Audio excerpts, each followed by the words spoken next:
तो टॉपिक आपका चल रहा है एमल्शन। एमल्शन में हमने इसकी डेफिनेशन आपको बता दी थी, टाइप्स ऑफ एमल्शन बता दिए थे।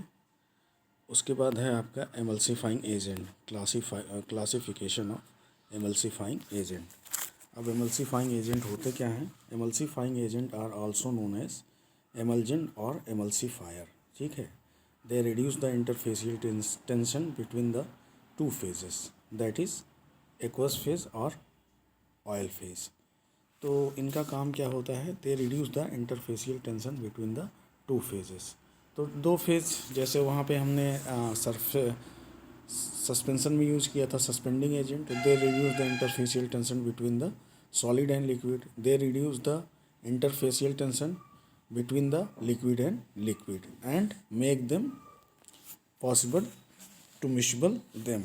ठीक है ना। मिसेबल देम का मतलब ये है कि उनको सोल्यूशन के रूप में ना कन्वर्ट करना, बल्कि उनको जो आपका एक फेज है उसको डिस्पर्स करना, मतलब ग्लोब्यूल के रूप में उनको उसमें होल्ड रखना।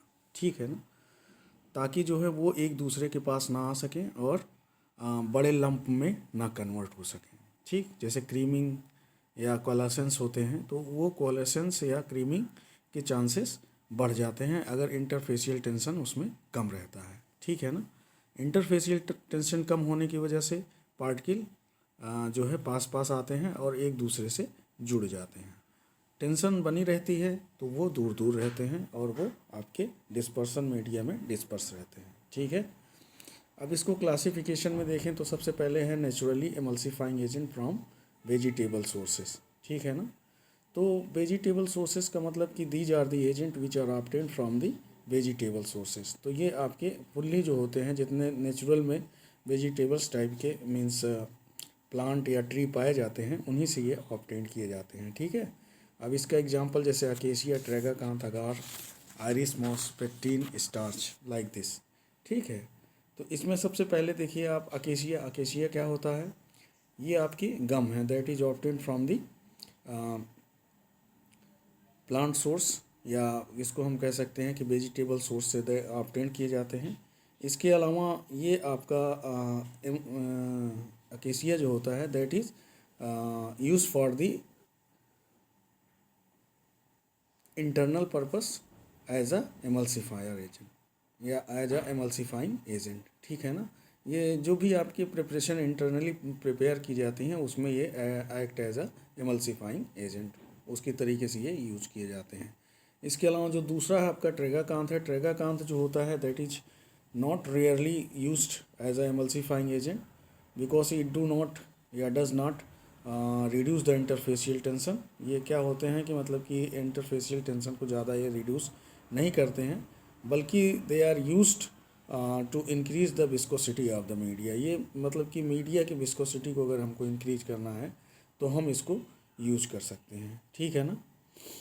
इसके अलावा अगार है। अगार आपका ये भी अगार जो होता है आपका act as a emulsifying agent and it is used for the oral preparation. जो आपकी ओरल प्रिपरेशन होती है उसमें act as a emulsifying agent. ये आपके ओरल में जितने हैं उसमें यूज़ किए जाते हैं एमल्सीफाइंग एजेंट के रूप में। इसके अलावा it is commonly used as a thickening agent, मतलब कि ये भी आपकी विस्कोसिटी को इंक्रीज करने के काम में आते हैं। ठीक है। इसके अलावा आपका आयरिस मॉस जो है, आयरिस मॉस जो होता है also not used as a primary emulsifier. ये भी आपके जो होते हैं प्राइमरी एमल्सीफायर के रूप में नहीं यूज़ किए जाते हैं, but it is used as a thickening agent. ये भी आपके थिकनिंग एजेंट के रूप में यूज़ किए जाते हैं। ठीक है ना। पेक्टिन क्या होता है? Pectin is a purified complex carbohydrate obtained from the inner rind of the citrus fruit and from the pulp of the any Apple and guava. Pulp मतलब कि जो उसका गूदा होता है उससे ये आपके मतलब कि गुआवा और एप्पल के जो फ्लैसी पार्ट होते हैं उससे ये ऑब्टेन किए जाते हैं। ठीक है। And it act as a emulsion stabiliser in acacia emulsions. जो आपके अकेशिया एमल्सन बनाए जाते हैं उसमें ये आपके स्टेबलाइजर के रूप में यूज़ किए जाते हैं। ठीक है। इसके अलावा जो है आपका अगला है स्टार्च। तो स्टार्च जो होता है that is rarely used as a emulsifying agent, ठीक है, but they are used as a starch म्यूसलेस।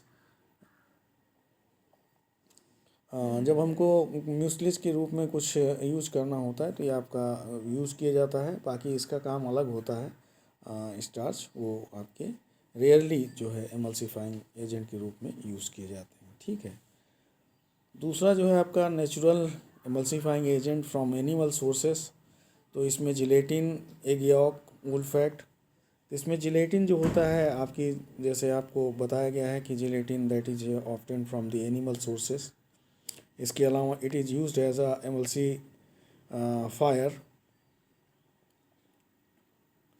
एमल्सीफायर का मतलब कि ये एमल्सीफाइंग एजेंट के रूप में यूज़ किए जाते हैं ऑफ द लिक्विड पैराफिन। जब आपकी लिक्विड पैराफिन बनाई जाती है तो उसमें ये आपका एमल्सिफिकेशन करने के काम में आते हैं। इसके अलावा एग यॉक जो होता है, एग यॉक जो है itself is an emulsion because of presence of lecithin and cholesterol which act as a emulsifying agent. ये अपने आप में ही एक एमल्सन है क्योंकि इसके अंदर लेसिथिन और कोलेस्ट्रॉल प्रेजेंट होते हैं and also act as a emulsifying agent.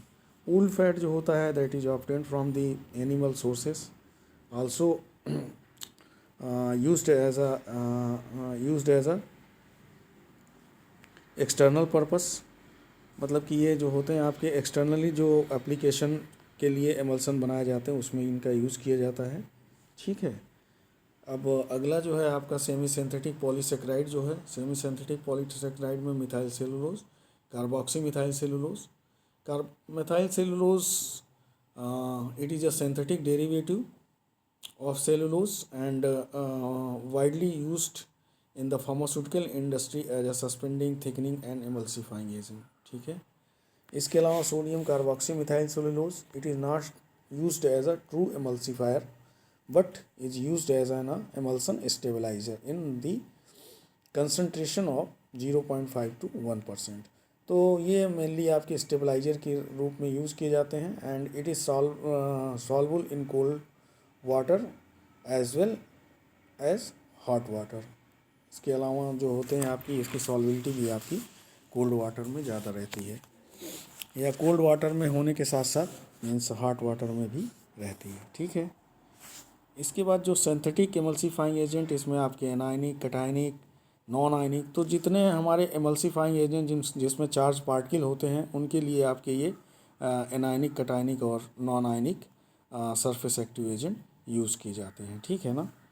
इसके बाद इनऑर्गेनिक एमल्सिफाइंग एजेंट जितने हैं आपके, जैसे मैग्नीशियम ऑक्साइड, मैग्नीशियम ट्राइसिलिकेट, और इसके अलावा जो है आपका बेंटोनाइट, मिल्क ऑफ मैग्नीशिया, ये जितने आपके मीन्स इस तरीके के एजेंट होते हैं inorganic substances, milk of magnesia, magnesium oxide, magnesium trisilicate, bentonite etc are used in the preparation of pharmaceutical emulsion.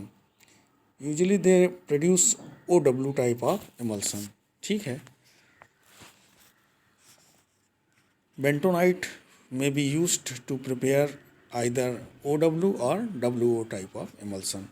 तो ये मैक्सिमम केसेस में जो होते हैं आपके OW टाइप के emulsion बनाने के काम में आते हैं, और जो बेंटोनाइट होता है आपका दोनों, चाहे OW हो या WO टाइप, दोनों में ही यूज़ किए जाते हैं। एल्कोहल में आपका जैसे कोलेस्ट्रॉल हो गया, कार्बो एक्सेस हो गए, लेसिथिन हो गए। तो कोलेस्ट्रॉल जो होता है, कोलेस्ट्रॉल मीन्स आपका ये एमल्सिफाइंग एजेंट तो है ही है। दूसरा इसमें number of high molecular weight alcohol are used in emulsion system primary for their thick stabilising action. तो इसमें स्टेबलाइजर एक्शन होता है, that's why they are used in the preparation of emulsion. Cetyl alcohol, stearyl alcohol, cholesterol and glyceryl monostearate may be included in this group, ठीक है। Carbowaxes act as a non-ionic emulsifying agent and mainly used in the preparation of ointment and cream. Lecithin form WO type of emulsion, but it is rarely used as a emulsifying agent because it darken in colour and when expose to light gets easily oxidised. ठीक है, तो ये आपके एमल्सीफाइंग agent थे, एमल्सीफायर थे, इनके बारे में थोड़ा थोड़ा हमने बता दिया है, इसको आप पढ़िएगा और नोट्स उसका आप बना लीजिएगा। इसके बाद जो होता identification test for types of emulsion.